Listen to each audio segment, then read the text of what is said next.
This is my Ruger LCRx 22LR. I put through around 10,000 rounds. I was curious to see how its longevity was and how reliable it is. So when I go to the range, I shoot around 500 every single time that I'm at the range. It has whole grips, exposed hammer. I like the fact that it has adjustable rear sights here and right here, and it's blacked out. It makes it easier for me to aim.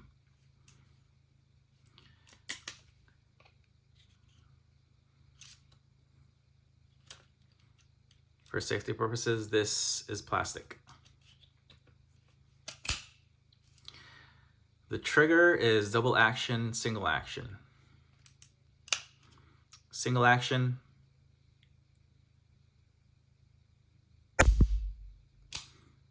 double action.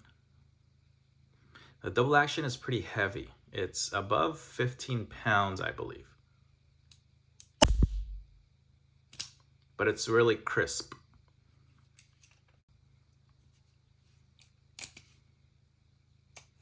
One of the things that I don't like about this revolver, though, it's not a deal breaker. I love this revolver. But one of the things I don't like about it is that it's very sticky. So you press and then you take the cylinder out. See, that's very sticky. Let's do that again, slow. The reason for that is this thing right here and that right there. It's in there pretty good. So that's what causes this stickiness. This is an 8-shot revolver. And one of the things that I hear, or I've read in the forums and I've seen on YouTube as well, is they talk about how olden folks, it's better for them to have, you know, some sort of 22LR revolver because of the fact that it's easier in terms of recoil, but I disagree with that. And the reason is because most of the time, or you know, if you're in a situation, you would be using the double action, right? But this thing is freaking heavy. It's above 15 pounds. And look at, I'm gonna pull as hard as I can, and you'll see how my hands are shaking while I pull the trigger.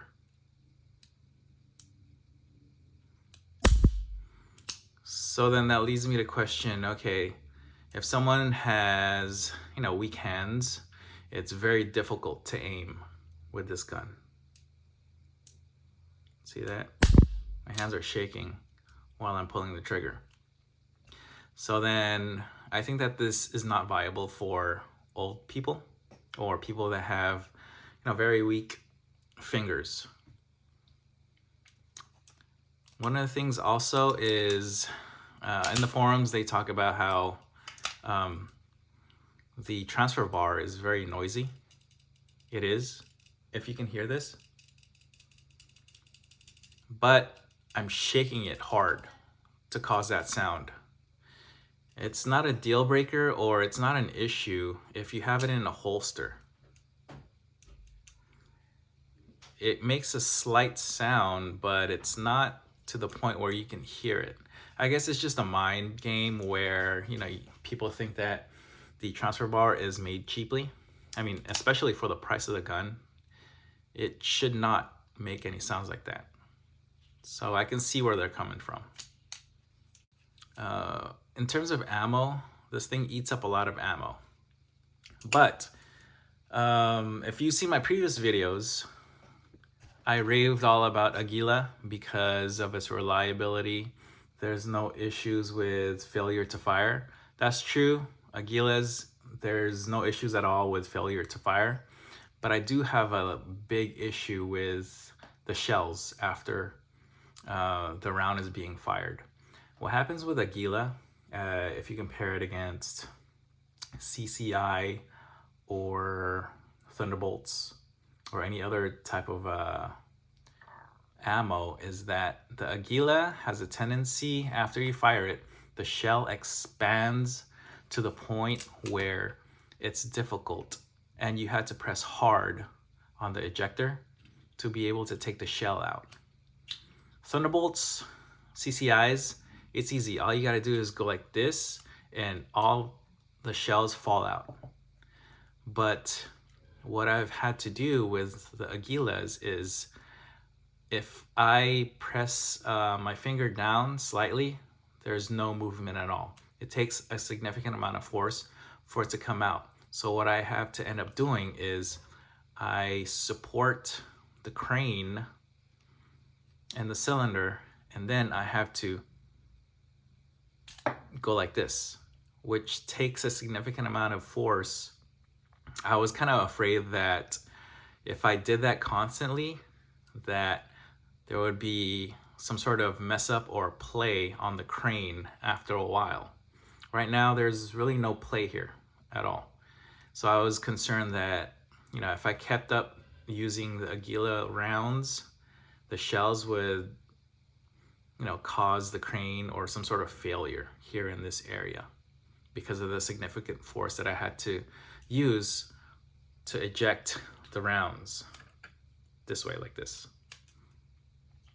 So I stopped using Aguila. Nowadays I use Thunderbolts and CCIs. In California, those are easy access. I can buy those easily. Federals, I can as well, but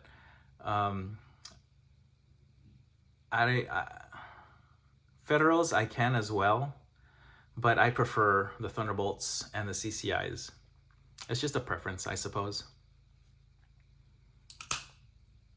So that's basically it. That's my review. This gun is very reliable. And it's very fun to shoot, actually. With the sights, I've never had to adjust them at all.